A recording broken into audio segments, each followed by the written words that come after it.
And I just want to thank the rabbi for being patient. And then after we're finished prayer, I will also call upon Joe Hayden to introduce our guest luncheon speaker. Thank you. And now, as our custom, to be mindful of the presence of the Almighty in our lives and the gift of this day and the gift of food, I'd like to call upon a wonderful woman and spiritual leader. And Rabbi, I'd ask you to bless over the food that we're about to eat and also all those who prepared. Thank you.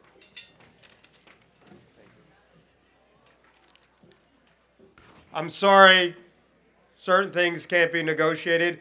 Could I ask everybody to please stop? We're going to engage in prayer.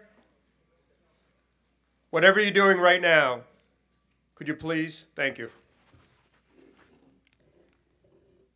Dear God, we from the Jewish community are in the midst of remembering how you brought us up with an outstretched arm, up out of bondage in Egypt and into freedom.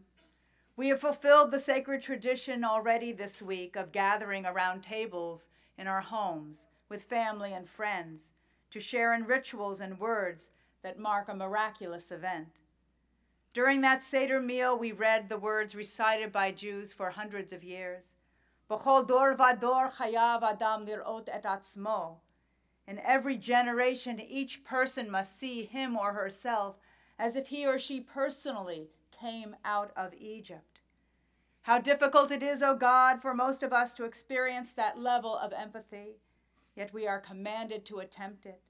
We are commanded to imagine not only the physical enslavement, but the spiritual lack of freedom. At the Seder meal, we dip parsley into salt water, the tears of our ancestors. We eat raw horseradish, bitter herb that burns the tongue, teaches our bodies the shame. And then we taste the matzah, the unleavened bread, the bread of liberation, baked in haste as we fled headlong into freedom. We take into our bodies the sensation of slavery and the gift of freedom. This day, O God, here at this conference, we are gathered to be asked to activate our empathy again, especially those of us who have never been imprisoned. We are asked to imagine what it means to emerge into freedom and still have so many burdens to carry. It took 40 years for our people to shed the mindset of slavery and become free in the wilderness, truly ready to accept what you asked of them. Reorienting one's life does not happen overnight. Help us to understand more clearly this day the needs of those who have been incarcerated, to imagine ways in which we can walk alongside them as they seek safety, economic security, physical well-being, and spiritual renewal, and help us to lift our outstretched arms as an extension of your loving kindness, O God, so that we may discern the ways we can move from empathy to action, from discouragement to hope, to be your partner. May the food we are about to eat nourish our bodies as your love and care nurture our souls. May our conversations and learning during this meal strengthen us in the tasks you have assigned to each of us. Bless us, our food, those who prepare it, those who inspire us this day. Amen. Thank you, Deb. Appreciate it. And now I'd like to call upon the person who joined with me in creating this great opportunity. And again, would not have been possible without the leadership and the partnership of our work with Joe Hayden, who will introduce our luncheon speaker. I'd like a warm round of applause for my dear friend Joe Hayden.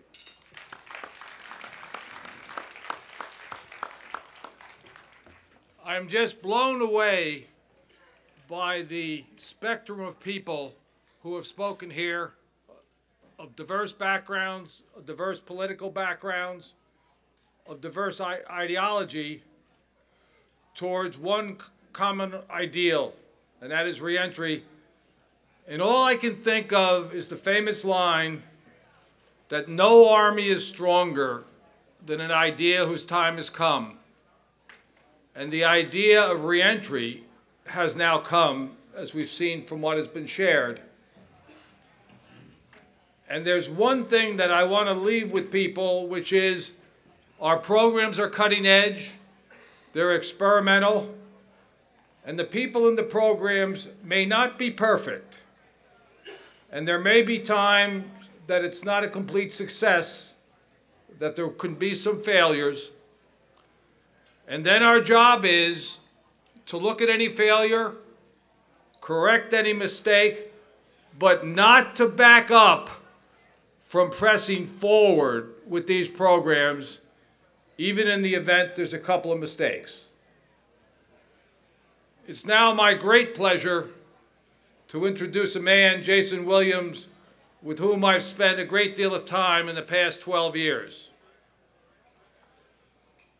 As most of you know, Mr. Williams was an all-star basketball player for St. John's University.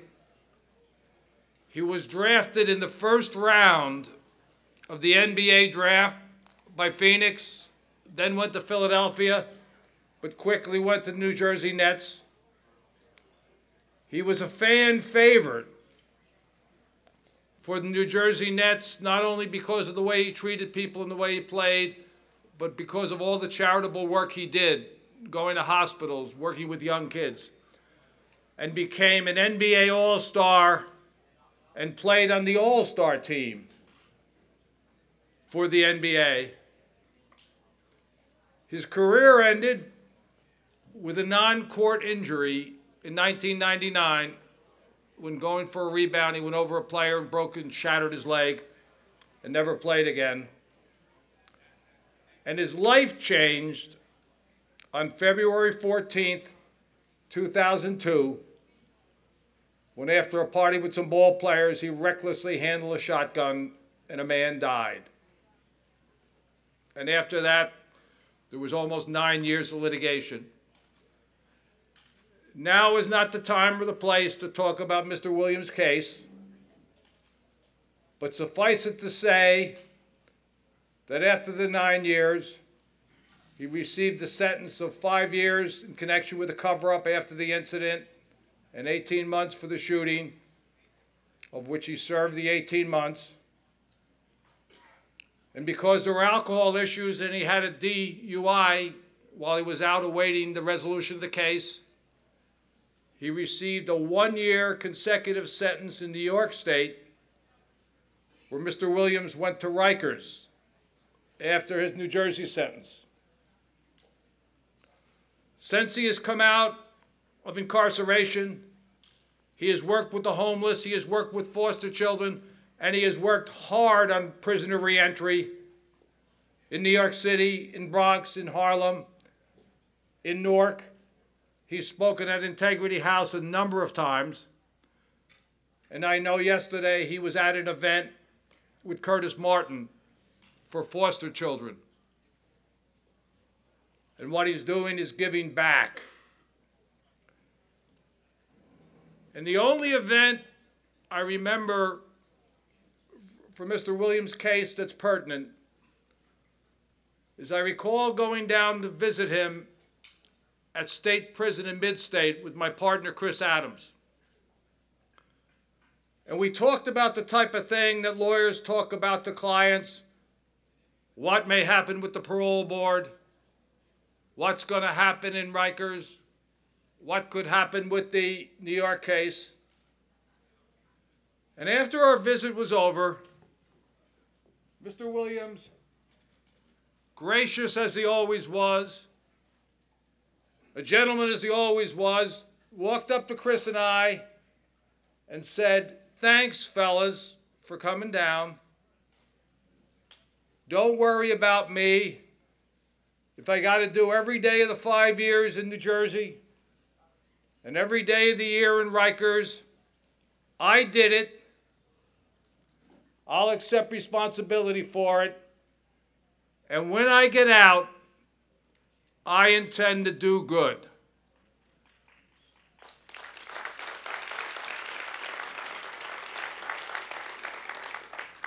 Folks, this really happened.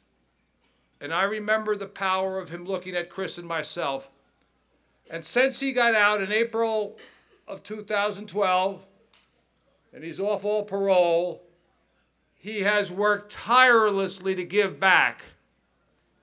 And it's because his work in giving back that we've invited him here to speak, much more even that he was a professional athlete. And I give you Jason Williams.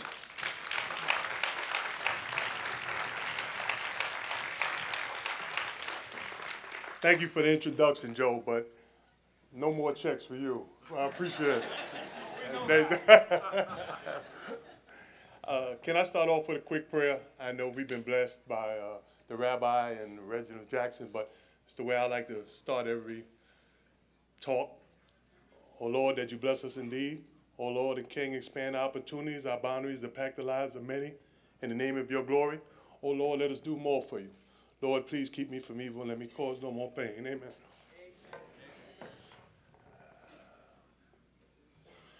Let me first start off by saying I take full responsibility for all my actions. I'm sorry to the family. I'm sorry for my family. I'm sorry for all the people who had so much faith in me.